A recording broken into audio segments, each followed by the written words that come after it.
Hey, what's up, guys? Bo Perrycheech, Dean of Cosmic Academy, with you, bringing our first video blog ever. So I hope you enjoy it. We'll be doing these a lot more frequently. And in today's video, I'll be covering a little technique I like to call my bassline hack. And I use this technique whenever I'm stuck coming up with a bassline. Some days just aren't your day for creating music, and you may have some writer's block or the ideas just aren't flowing that day.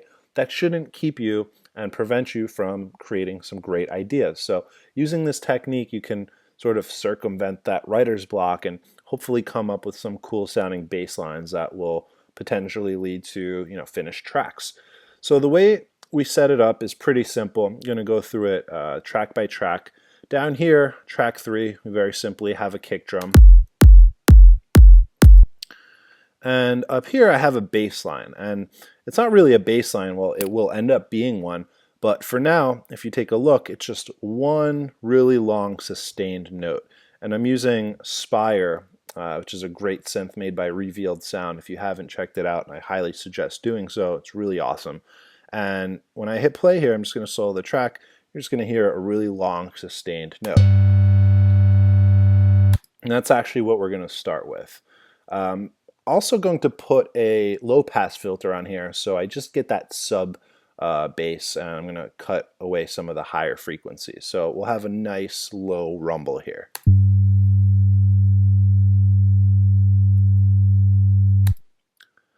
The other thing I have on this track is what's known as a noise gate, and in case you're not familiar with noise gates, they do what most gates do. Think about the gate in front of a house, for example. What does it do? It either opens or closes. It lets cars through or keeps them from coming in the driveway. And noise gates are very similar. They allow sound to either pass through or they essentially mute them.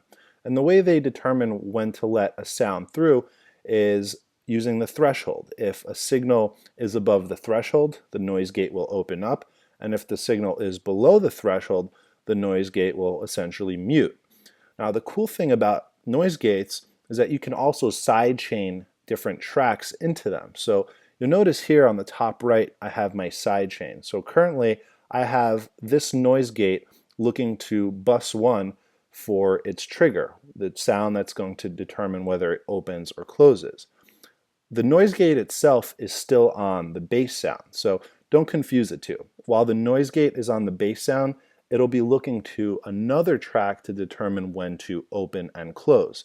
And over here we have some more fine-tuning controls, attack, hold, and release. We'll get to that more later on.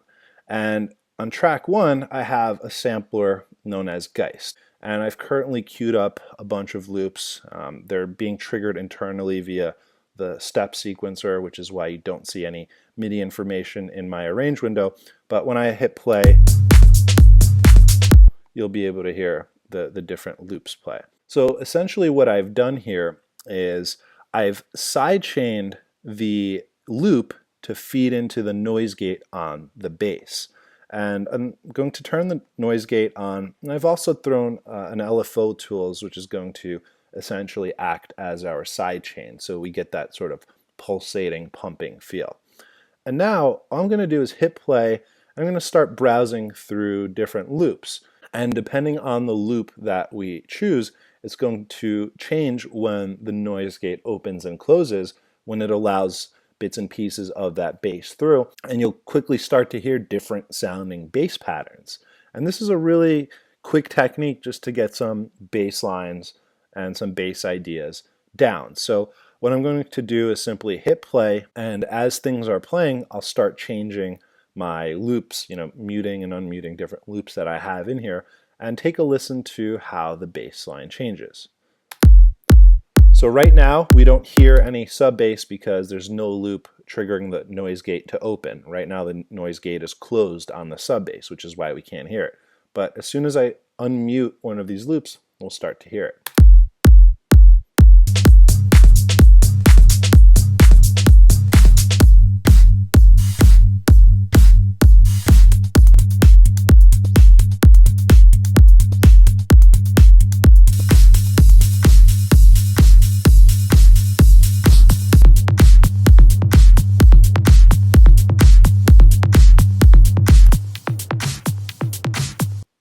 Now, if I adjust the hold and release settings, it's going to change how long the noise gate stays open, and it's a more precise set of controls that you have in addition to the threshold to really fine tune the sound. So let's play around with that and just hear what that sounds like.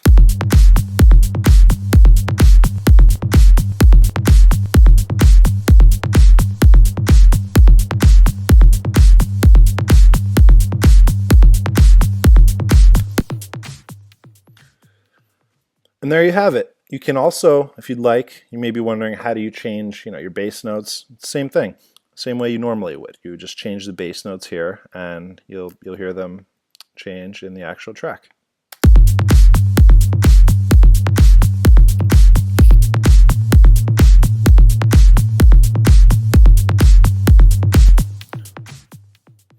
You may also be wondering, what if you don't want to hear the loop? Because a loop is necessary in order to trigger the noise gate. If we mute the loop, obviously the noise gate now has no signal coming into it, and it'll just stay closed. So I've set the output of the actual track that Geist is on to output to bus 1. And the reason I've done that, I should have mentioned this earlier, is because when it comes to noise gates and sidechains and Logic, you can't input an instrument, and currently Geist is set up as an instrument. We can only sidechain audio tracks, actual microphone inputs, or buses. So I've simply changed the output of Geist to come out of bus 1 so that I could sidechain the noise gate to bus 1.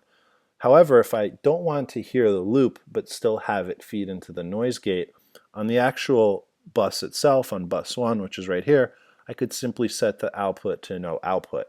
And now when I hit play and start changing loops, we won't hear the loops. They'll still be there internally within Logic's engine, and it'll still be feeding into the noise gate, but we won't be able to hear the loop. All we'll be able to hear are the changes in the bass pattern. So I'm going to do the same thing with no output selected on bus 1, and you should be able to hear the bass change slightly every time I change loops.